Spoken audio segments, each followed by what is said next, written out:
नमस्कार दोस्तों, हमारे YouTube चैनल पर आप सभी लोगों का स्वागत है।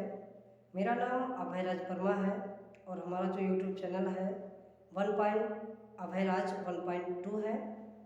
तो इसमें पर डे हम कुछ ना कुछ वीडियो डालते रहते हैं, जिससे शिक्षा से संबंधित है, खेल से संबंधित है या फिर स्टोरियाँ हैं, कुछ अच्छी स्टोरियाँ हैं जिनको हम आप लोगों के साथ शेयर करते रहते हैं। तो आइए आज मिलते हैं एक मज़ेदार कहानी के साथ, जो एक धार्मिक कहानी से मिलती जुलती है। लेकिन दोस्तों, कहानी प्रारंभ होने से पहले आपसे रिक्वेस्ट है, विनती है कि आप हमारे चैनल को अगर नए हैं तो सब्सक्राइब कर दें, लाइक कर दें और अगर हो सके तो दोस्तों को शेयर भी कर लीजिएगा। चलिए, ज़्यादा टाइम वेस्ट नहीं करेंगे, कहानी की ओर बढ़ते हैं। ये जो कहानी है एक मीडियम परिवार से है। एक लड़का रहता था, वो बहुत आलसी था, कुछ भी काम नहीं करता, घर में खा पी के दिन भर पड़ा रहता। उसके घर वाले, उसके मम्मी पापा उससे बहुत तंग आ गए, परेशान हो चुके थे, क्योंकि वो कुछ भी काम नहीं करता, सिर्फ खाना खा के घर में पड़ा रहता। घर वाले तंग आकर एक दिन उसको घर से बाहर निकाल दिए और बोले, आपको जहाँ स्थान मिले आप जा सकते हैं, वहीं पर जाकर आप रहिए, यहाँ पे आपके लिए कोई स्थान नहीं है। वो लड़का वहाँ से निकलकर एक मंदिर की ओर चला। उस मंदिर पर गुरुजी रहते थे और उनके साथ कुछ उनके चेला वगैरह रहते थे, साथ में सब लोग रहते। वो लड़का गुरुजी के पास गया और गुरुजी से बोला कि गुरुदेव, हमें भी अपना सेवक बना लीजिए। गुरुजी ने कहा, ठीक है। गुरुजी ने उनको जो मंदिर के पूरे नियम उपाय थे, पूजा विधि थी, सब उसको बता दिए और बताने के बाद उनको ये भी बता दिया कि यहाँ पे काम आपको स्वयं करना पड़ेगा। अब वो बेचारा परेशान हो गया, खाना बनाता, खाता, सब लोगों के साथ लगा रहता, पूजा पाठ भी करता। जब एक दिन एकादशी का व्रत आया तो उस लड़के ने देखा कि आज मंदिर पर खाने का कोई व्यवस्था नहीं है, खाने का कहीं अता पता नहीं है। तब उस लड़के ने गुरुदेव से पूछा कि गुरुदेव, आज भोजन क्या नहीं बनेगा? तब गुरुदेव ने कहा कि आज एकादशी का व्रत है, एकादशी के व्रत पर मंदिर में कुछ नहीं बनता, सिर्फ व्रत ही रहना पड़ता है। तब उस लड़के ने कहा कि गुरुदेव, तब तो हम जीवित कैसे रहेंगे, बिना भोजन तो हम रह नहीं सकते। तो गुरुदेव ने कहा, अगर तुमको खाना हो तो मंदिर से सामग्री ले लीजिए और किसी नदी के पास जाकर आप बनाकर भोजन कर सकते हैं। लड़के ने कहा, ठीक है। लड़के ने अपने अकेले के अनुसार से मटेरियल लिया और मंदिर की ओर से नदी की ओर चला गया।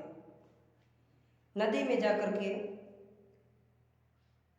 लेकिन उसके पहले गुरुदेव ने कहा था कि जब आप नदी में पहुँचे, खाना बना लीजिएगा और खाना बन जाए तो भगवान को भोग जरूर लगा देना, भोग लगाने के बाद फिर खाना। लड़के ने कहा, ठीक है। अब वो जब नदी के पास पहुंचा, पूरा भोजन बना लिया। पूरा भोजन बनाने के बाद अब वो भगवान को बुलाने लगा कि प्रभु आप आइए और भोजन का भोग लगाइए। अब उसको ये नहीं पता था कि सिर्फ भोग लगाया जाता है, भगवान स्वयं नहीं आते। लेकिन वो लड़का ये सोचकर बैठ गया कि भगवान आएंगे, खाएंगे, तब जो है हम भोजन करेंगे।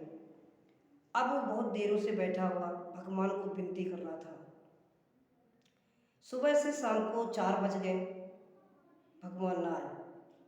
तब भगवान ने कहा कि ये आज भूखा रह जाएगा, हमें चलना चाहिए। तब भगवान श्री राम और जानकी दोनों लोग आ गए और प्रकट होकर भोजन किए। भोजन करने के बाद खाकर चले गए। अब जो है वो मंदिर गया। अब जब दूसरा एकादशी व्रत आया, उसने गुरुदेव से कहा कि गुरुदेव इस बार थोड़ी भोजन का जो मटेरियल है ज़्यादा दीजिएगा, क्योंकि वहाँ पर भगवान आते हैं और वो खाकर चले जाते हैं, हमें कुछ भी नहीं बचता। गुरुदेव ने कहा ये झूठ बोलता है, कभी ऐसा हुआ नहीं कि क्यों होगा। तो उसने कहा ठीक है। उन्होंने अन्य चेलों से कहा, उन्होंने कहा इनको मटेरियल जितना चाहिए दे दीजिए। अब वो मटेरियल लिया और नदी की ओर चला गया।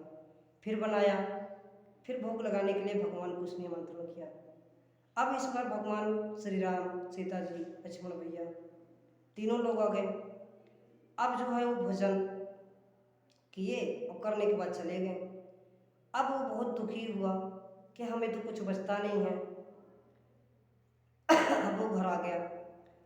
अब जो है जब मंदिर आया, जब नेक्स्ट एकादशी व्रत आया, तब उसने गुरुदेव से कहा गुरुदेव इस बार थोड़ी मटेरियल अधिक दीजिएगा ताकि हमें भी कुछ मिले, क्योंकि भगवान आकर सब खा के चले जाते हैं, हमें कुछ भी नहीं मिलता।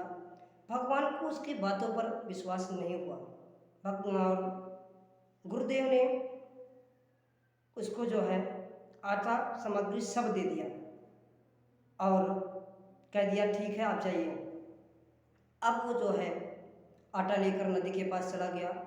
इधर गुरुदेव को शंका हुई कि कहीं ये आटा को कहीं बेच तो नहीं रहा। तो गुरुदेव एक झाड़ी पर छुप कर देखते हैं। अब वो पूरा आटा ले गया और रख दिया। अब जो है वो भगवान को बुलाने लगा कि भगवान इस बार आप लोग जितने हो सब लोग आ जाइए पहले, तब हम भोजन बनाएंगे। भगवान श्री राम पूरे दिव्य दरबार सहित अपने प्रकट हो गए। जब उसने देखा पूरा दृश्य तो उसने कहा कि प्रभु ये रहा आपका मटेरियल और आप बनाइए और स्वयं खाइए, हम अपने लिए अलग से बना लेंगे। अब जो है हनुमान जी वगैरह भिड़े, हनुमान जी, लक्ष्मण जी, सुप्रीम भगवान सब लोगों ने मिल करके बनाया और सब लोगों ने बढ़िया खाया और खाकर अपने वैकुंठ की ओर चले गए। अब जो है गुरुदेव आए और जो बालक था उसका चरण वंदना करने लगे कि सच में हृदय जितना आपका महान है उतना हम लोग नहीं है। हम लोग इतने दिनों से तपस्या कर रहे हैं, हमें कभी भगवान दर्शन नहीं दिए, आपको दर्शन दे दिए, इसका मतलब आप हमसे बड़े हैं, आपके पास हमसे ज़्यादा ज्ञान है, आप हमसे ज़्यादा शक्तिशाली और बुद्धिमान हैं। तो इसीलिए दोस्तों जब हम कोई भी चीज़ें काम करते हैं तो अगर हम प्रेम भाव से, सरल से, अगर मन लगन से करते हैं तो वो काम सफल होती है। और किसी से कुछ मांगना हो तो प्रेम से मांगे, वो चीज़ें हमको अवश्य मिल जाती हैं। तो आइए हम आशा करते हैं ये कहानी आप लोगों को पसंद आई होगी। अगर कहानी पसंद हो तो प्लीज़ चैनल को सब्सक्राइब, लाइक और शेयर ज़रूर कीजिएगा, ताकि इसी तरह की वीडियो हम डालते रहें और आप ही के आशीर्वाद से हम आगे की ओर बढ़ते रहें। और वीडियो को बेल आइकन ज़रूर प्रेस करिए ताकि कोई भी वीडियो हम डालें तो सबसे पहले आप तक मिल जाए। चलिए तब तक मिलते हैं नेक्स्ट वीडियो के साथ। जय हिंद।